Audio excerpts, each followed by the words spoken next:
Olá, professor! A paz do Senhor. Eu sou o Lucas Gomes, professor e superintendente da Escola Bíblica Dominical. Estou muito feliz por você ter escolhido o meu canal para lhe ajudar a preparar as suas aulas. Por isso, eu quero pedir a você que se inscreva, deixe o seu like e compartilhe este vídeo com seus amigos. É muito importante. As pessoas têm acompanhado as aulas até o final, isso me deixa muito feliz. Entretanto, elas se esquecem de se inscrever. Não faça isso, pelo amor de Deus. Se você gostou, se inscreva, deixe seu like, compartilhe, me ajude, ok? Também eu quero te convidar para seguir as minhas redes sociais, aparece para você o meu arroba no Instagram. E o segundo convite que eu quero lhe fazer é para fazer parte do grupo Sala dos Professores EBD no WhatsApp. Adicione meu número, eu irei colocar você neste grupo. Lá existem professores de todo o Brasil e semanalmente compartilham conteúdos, deixam suas impressões sobre a lição, discutem acerca dela e eu tenho certeza que você irá aprender bastante. O terceiro convite que eu quero te fazer é para o curso Cartas Paulinas. Eu tenho falado dele aqui todas as aulas. Professores de todo o Brasil já começaram a se inscrever, as vagas são limitadas, mas ainda tem lugar para você. Neste curso nós iremos estudar as viagens do apóstolo Paulo, bem como todas as suas cartas em seu contexto teológico, político, religioso, social e cultural. É muita coisa em 5 encontros online pelo Google Meet e eu tenho certeza que vai abençoar a sua vida. Então, clica no link do curso, se inscreve, me chama no WhatsApp, participa do grupo Sala dos Professores EBD. Vamos estreitar o nosso relacionamento, professor. Hoje nós chegamos na aula de número 6, neste segundo trimestre de 2022, com o tema, o Evangelho de Mateus. Olha, eu tenho muita coisa para compartilhar, então assiste a aula até o final e não se esquece de deixar o like, compartilhar e se inscrever, professor. Sem mais delongas, a proposta desta lição, professor, é nos explicar por que Mateus escreveu. Agora nós vamos mais fundo. Até então nós estávamos fazendo uma análise panorâmica dos evangelhos sinóticos e também do evangelho de João. A partir de agora nós iremos nos aprofundar na proposta, na escrita, no evangelho de cada um destes escritores. E logo no primeiro tópico nos diz assim: o evangelho do reino. E nós temos aí, então, a proposta de Mateus ao escrever para os judeus. Deixa eu lhe falar uma coisa. Ainda que não soubéssemos que foi Mateus quem escreveu, uma certeza nós teríamos: o escritor era judeu, pois ele escreve dando atenção a muitas coisas que era de interesse dos judeus. E todas elas aparecem aqui no tópico. A primeira, ele dá uma ênfase à genealogia. Segundo, ele dá uma ênfase ao rei dos judeus. Terceiro, ele fala do reino a qual os judeus aguardavam a sua implantação. Quarto, está lá no segundo tópico, ele fala sobre Jesus ser apresentado como o cumprimento das profecias messiânicas do Antigo Testamento. Por exemplo, ele faz muitas citações acerca dessas profecias. Aí ele diz assim, ó: então se cumpriu o que foi dito pelo profeta Jeremias. Então se cumpriu o que foi dito pelo profeta Isaías. Cumpriu-se o que estava previsto nas Escrituras. Mateus dá muita ênfase às profecias, ou seja, coisas que interessariam os judeus. Lembrando que já falamos em aulas anteriores que a proposta destes evangelistas, quer fosse Mateus, Marcos, Lucas ou João, era tornar a leitura agradável. Então ele queria que seus leitores, ao ter contato com o texto, se interessassem por ele. Então é por isso que ele traz elementos da cultura para que então eles se interessassem pelo conteúdo do livro. Mas uma coisa eu quero aqui responder: por que o Messias tinha que ser da casa de Davi? Observe que Mateus, quando escreve o Evangelho, logo no capítulo 1, ele apresenta a genealogia de Jesus, o que era muito importante para os judeus, pois eles se interessavam pela família das pessoas, e ele coloca então Jesus como um descendente direto de Davi, ou seja, para mostrar que ele não só era de uma família real, mas ele descendia do rei mais importante da história de Israel. E logo o colocava como o Messias. O porquê o Messias tinha que ser da casa de Davi. Ele não poderia pertencer a outra dinastia. Tinha que ser da casa de Davi. Em 1 Samuel, ou melhor, em 1 Samuel, o Senhor, no capítulo 7, através de Natã, fez uma promessa para Davi. E qual era esta? Que o seu filho construiria o templo que Davi desejou construir, mas foi impedido pelo Senhor, e que também o Senhor confirmaria a casa de Davi, ou seja, não faltaria descendente diante do Senhor. Logo, a dinastia de Davi, ela seria perpétua. E observem que o escritor A Crônicas dá uma ênfase a isso. Ele mostra que todos os reis, ou a maioria dos reis que se assentaram no trono de Judá, descendiam da casa de Davi. Entretanto, há ali uma forte ênfase a Davi. Sempre quando aparece a biografia do rei, nos primeiros capítulos, sempre diz assim, por exemplo, Ezequias andou nos caminhos de Davi, seu pai, e Josafá andou nos caminhos de Davi, seu pai. É uma referência de que este rei foi piedoso, homem de Deus, e conduziu o povo ao arrependimento e trouxe um avivamento em Judá. Então, Davi ele é tomado como referência, primeiramente de homem de Deus e como rei. Logo, se alguém era visto como um bom rei, ele então era assim visto porque seguiu os passos de Davi. Então era muito importante o Messias ser da casa de Davi, porque era então dar continuidade à dinastia e também cumprir a palavra de Deus na vida de Davi. Porém, havia este anseio por um libertador, porque desde o cativeiro babilônico os judeus não tinham assentado no trono um descendente da casa de Davi. Nabucodonosor, em 586, destruiu o templo, destruiu toda a cidade de Jerusalém e levou os judeus cativos para a Babilônia. Lá eles ficaram durante 70 anos. No final deste período, por ordem de Ciro, regressaram para Jerusalém, reconstruíram o templo, reconstruíram as muralhas, reconstruíram a cidade, voltaram a viver em sociedade. Entretanto, o governo era persa. Com os gregos invadindo a Pérsia e vencendo os reis persas, a história nos diz que então Jerusalém passou a ser administrada pelos gregos. Isto quer dizer então que eles viviam então subjugados pelos gregos. Não tinham um rei, não tinham casa real, e o último descendente da casa de Davi tinha sido então levado cativo para a Babilônia e então sido morto.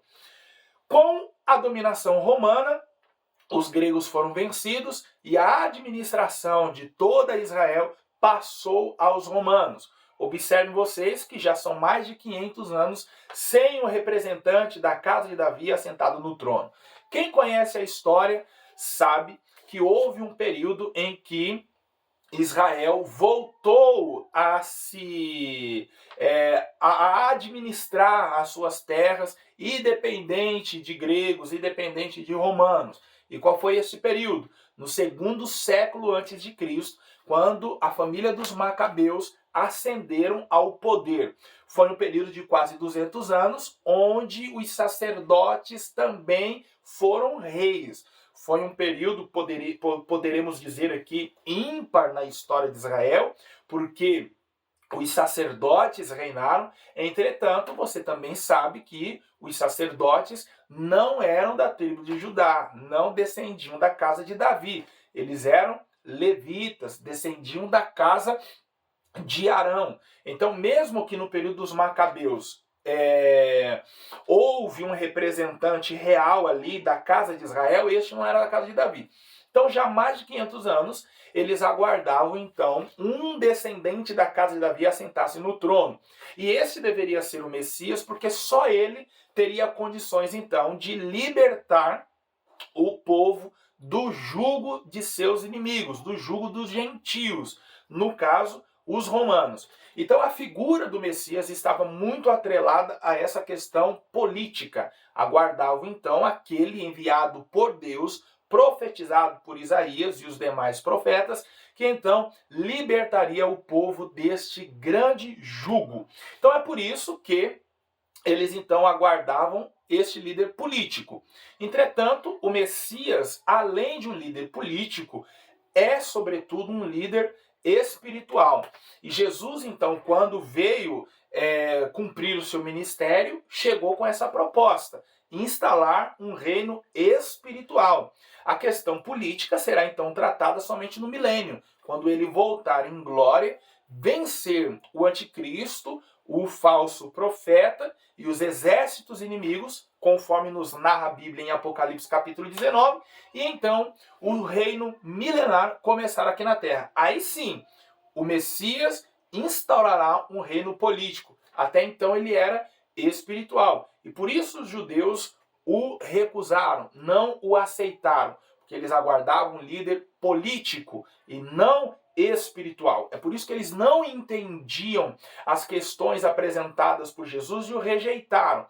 E Mateus então resolve escrever a estes para mostrar que reino era este que Cristo veio instaurar na terra. Mas antes de falarmos do reino, porque eu tenho muita coisa para falar sobre o reino, fica aí, professor, eu quero falar a você sobre o Evangelho de Mateus, mais propriamente dito. Mateus dá foco ao cumprimento das profecias, como nós vimos na revista. Em Mateus temos 20 das mais de 40 parábolas contadas por Jesus, enquanto que em Lucas nós temos 29, sendo então aquele que mais fez referências aos métodos de ensino de Jesus. Mateus registra os 3 maiores sermões de Jesus: capítulo 5 das bem-aventuranças, que vai até o capítulo 7. Depois, no capítulo 23, o sermão que ele dá aos fariseus. E no capítulo 24, o sermão escatológico.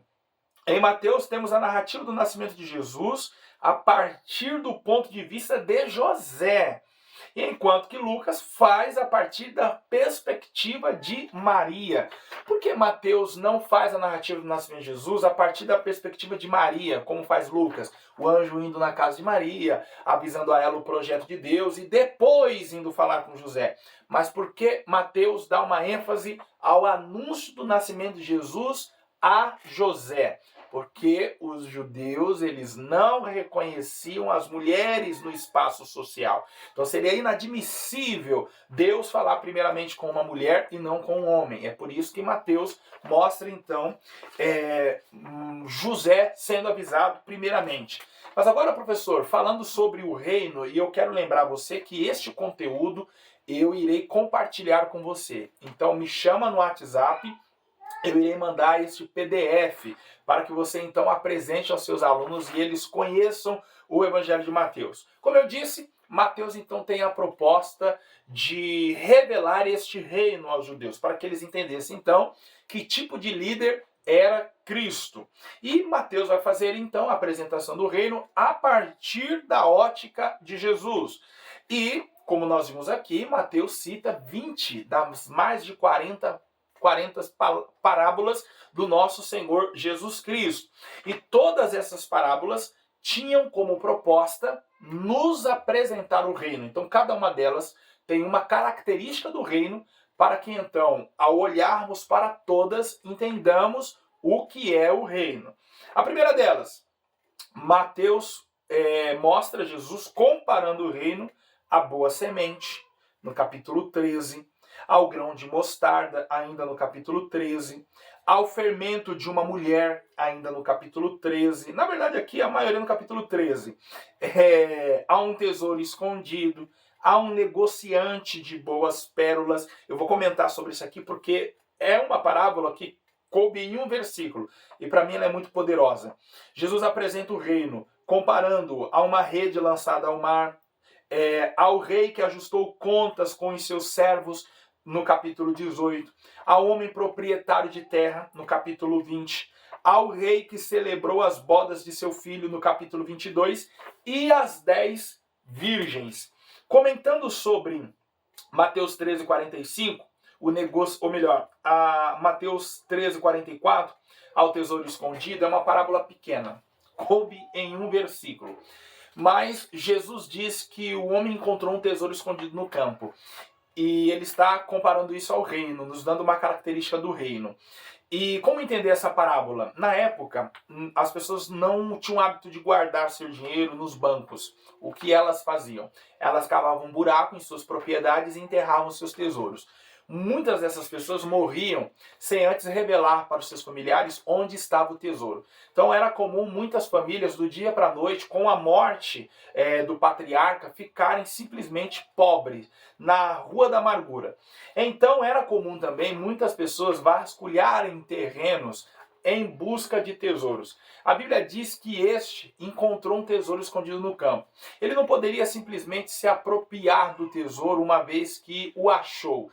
Aquele campo, que tudo indica, tinha dono. Então o que ele faz? Ele volta à sua casa, vende tudo que tinha e então, com o dinheiro arrecadado, compra o campo e então toma posse do tesouro. As verdades que Jesus quer ensinar com esta parábola é a seguinte: a aparência exterior do reino era muito simples. Observe que o homem se desfez de tudo para comprar um campo. Ele não se fez de tudo para comprar uma mansão, para comprar uma fazenda, um sítio. Não. Ele se fez de tudo para comprar um campo. Mas só ele sabia a riqueza que estava escondida ali. Conjecture comigo. Os amigos dizendo a ele: rapaz, você enlouqueceu, vai embora, vai se desfazer de tudo? Sim. Qual o objetivo? Comprar aquele campo. Rapaz, mas é só um campo, você vai se desfazer de tudo? Sim, me desfarei de tudo por causa de um campo. Então Jesus aqui está falando nessa pequena parábola sobre os sacrifícios que devemos fazer pelo reino, que não tem aparência exterior, mas no seu interior há um grande valor. E Mateus vai nos mostrar Jesus revelando a quem pertencerá este reino. Primeiro, aos humildes, Mateus capítulo 5. Aos perseguidos por causa da justiça, Mateus capítulo 5. Aos que cumprem o mandamento, também no Sermão da Montanha, no capítulo 5. Aos que exercem, aos que excedem a justiça dos homens, lá no capítulo 5, verso 20. O reino é daqueles que fazem a vontade do Pai, Mateus capítulo 7. O reino é dos que se convertem e são humildes como as crianças, Mateus capítulo 18. E o reino pertence às crianças, Mateus capítulo 19. Porém, Mateus também vai mostrar quem ficará fora deste reino, lá no capítulo 19, versos 23 e 24. Os amantes do dinheiro. E por último, Mateus faz algumas considerações acerca do reino. Deve ser prioridade. E, professor, no arquivo que eu enviarei a você em PDF, tem todas as referências bíblicas, tá bom? Então, Mateus faz essas considerações ao reino. Deve ser prioridade, será tomada à força, revelado àqueles que andam com Cristo. A mensagem do reino pode ser roubada e pode ser um escândalo para alguns, pode ser sufocada e, por fim, frutífera.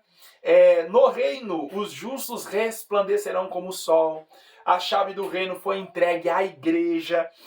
Não existe cadeira cativa no reino. Isso aqui é muito importante, porque assim, aqui na terra existe cadeira cativa em tudo quanto é lugar, principalmente na igreja. Pessoas que reclamam assento, reclamam posição, reclamam status. Mateus nos mostra que no reino não existe cadeira cativa.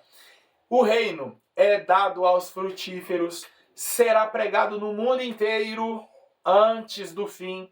E por último, está preparado desde a fundação do mundo. Professor, essa próxima aula está sensacional. Compartilhe esse conhecimento com seus alunos e eu tenho certeza que o resultado será uma paixão profunda pelo Evangelho segundo Mateus. Te agradeço por ter ficado comigo até o presente momento. Não se esquece de se inscrever, deixar seu like, compartilhar com seus amigos, me ajude a polarizar conhecimento. Aqui está minhas redes sociais, o número do meu WhatsApp para você me chamar e eu lhe adicionar ao grupo Sala dos Professores EBD, e abaixo o link para o curso Cartas Paulinas. As vagas são limitadas estão já sendo preenchidas, mas tem um lugarzinho para você. Será online, tá bom? Então, teremos essa aproximação e eu tenho certeza que você será abençoado. Professor, te aguardo na próxima aula. Deus te abençoe.